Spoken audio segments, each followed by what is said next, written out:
Beth Rodden, and I've been climbing for about 17 or 18 years.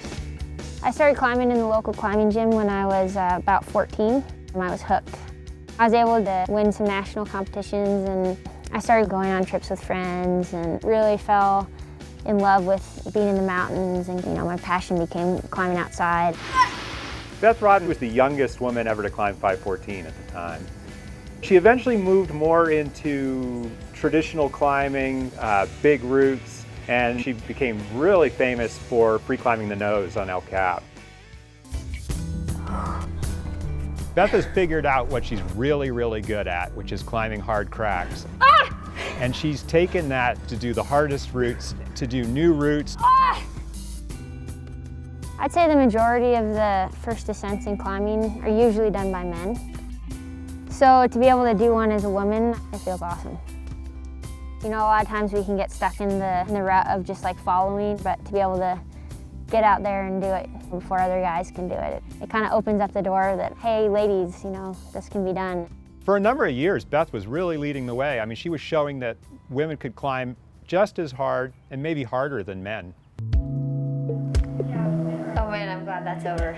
I don't want to have to go through that again. Over the past few years, I've had a lot of injuries. I tore the labrum in my shoulder and had to get surgery. Excited to get it done? Yeah. Yeah. Then I can hang on my arms again. I subsequently re-injured it twice. I tore something in my finger twice, and then something in my other finger, and then I broke my ankle. Why are you filming me? You're so mean. I think for any athlete or anybody who likes to be active, injuries are really frustrating. But then to have continual injuries for several years, it's definitely been really devastating. Around that time, I was also going through a separation and divorce. I was an emotional wreck, and climbing was kind of my escape. But then to be injured and not be able to do the one thing that I was inherently good at and I found a lot of joy in, it was the hardest thing in my life to ever go through. Several times over the past few years, I've kind of wondered, is it worth trying to come back again? But climbing is such this positive, great thing in my life that I just want to be climbing, whatever that entails.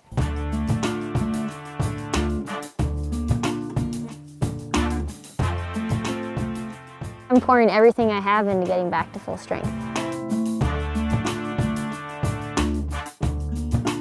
I go to physical therapy, acupuncture, hours of exercises every day. I've surprised myself with how positive and upbeat I've stayed with all of it.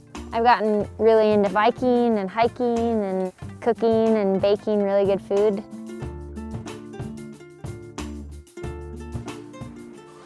I'm really excited to be working with outdoor research. It's been really fun taking what I've learned from so many years of climbing and working with outdoor research to develop some really cool product ideas.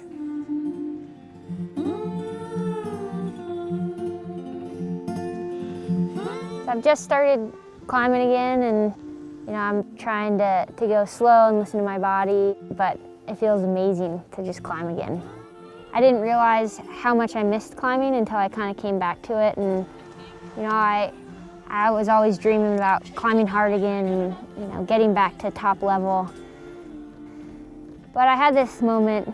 I was climbing in Tuolumne with really good friends. It was kind of like end of the season, so we basically had Tuolumne to ourselves, and all you could hear was the birds and the wind. And we were out on this dome, and I think I just realized at that point, it's this is all I need, right? Just climbing outside with friends in one of the most beautiful places I can imagine.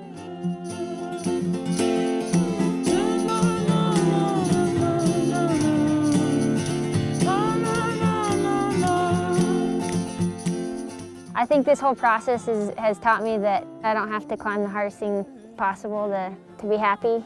But I have to admit, I definitely think about some undone projects I'd like to go do.